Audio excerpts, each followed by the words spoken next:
The first step to build any WordPress website is to install it locally on your PC or on a server. In this video, I will take the second approach, which is installing the WordPress on a server, and I'm going to use Hostinger to demonstrate this process. So let's see this in action.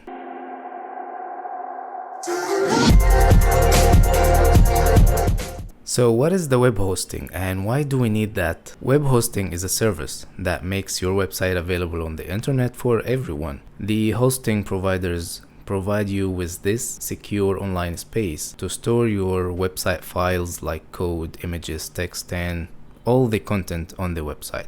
Simply, you need a hosting plan to make all your website up and accessible for everyone. So now I'm on Hostinger dashboard. And by the way, they have the Black Friday sale, so don't miss that offer.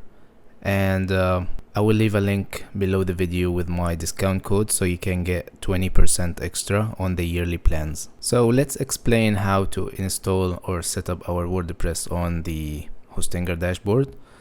So at the beginning here on the left, you have the website name. If you have more than one website, you can get you can have that drop down that listing all the websites you have. So I have this one just for testing.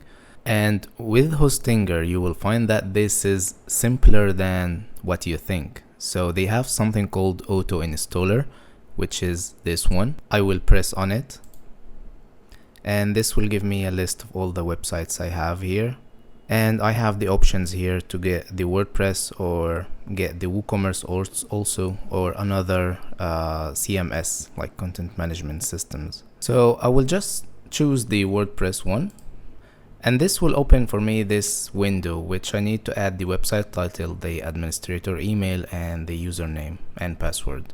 So I will add my information. And we have the advanced tab. So when we open this, we have the option to add a subdirectory to our website. So for example, now I have debugging.in.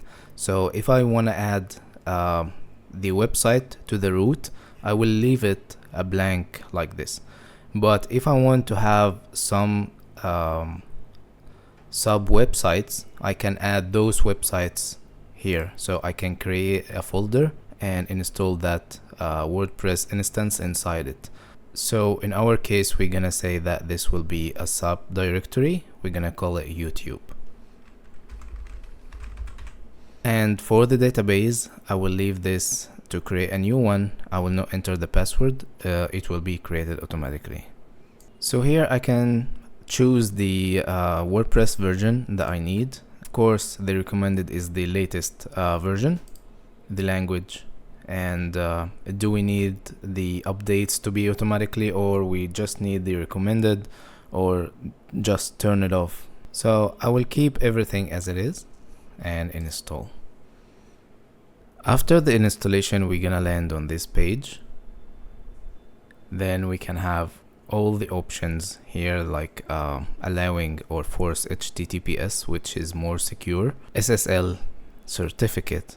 If you have one, you can add it. For my website, I have a free SSL from Hostinger, which is covering the whole domain. So any website I'm creating as a subsidiary website, that's get covered also by this SSL. Here we have some suggested plugins. I don't like installing plugins from here, but you have the option. And on the top right, you can access your admin panel for the newly created website. Let's do this. Voila, we are on the newly created WordPress website. If you have any questions or you need me to talk about a specific topic, let me know in the comments below.